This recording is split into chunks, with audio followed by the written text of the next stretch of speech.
एक बार एक राजा था। जब भी वह मंदिर जाता तो दो भिखारी बैठे रहते थे।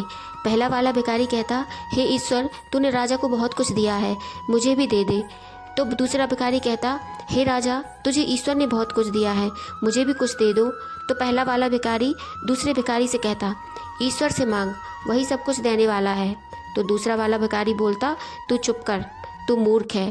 एक दिन राजा ने अपने मंत्री को बुलाया और कहा कि मंदिर में जो पहला वाला भिखारी बैठता है वह हमेशा ईश्वर से ही मांगता है, तो ईश्वर उसकी अवश्य सुनेगा, परंतु जो दूसरा भिखारी है वह हमेशा मुझसे मांगता है। तो तुम ऐसा करो, एक बड़े खीर के बर्तन में कुछ स्वर्ण मुद्राएं डालकर उसे दे आओ। मंत्री ने ऐसा ही किया। अब वह भिखारी दूसरे भिखारी को चिढ़ाते हुए बोला, यह देख, तू हमेशा ईश्वर से मांगता रहता है, राजा से मांगा तो मिल गया।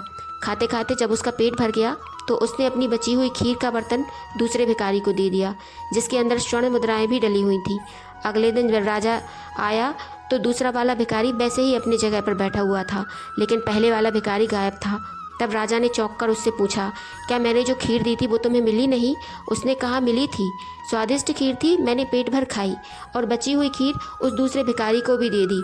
वह हमेशा कहता रहता था, ईश्वर देगा, ईश्वर देगा। तब राजा ने मुस्कुरा कर बोला, उसे अवश्य ही ईश्वर ने ही दिया है, क्योंकि मैंने तो तुम्हें दिया था। राधे राधे।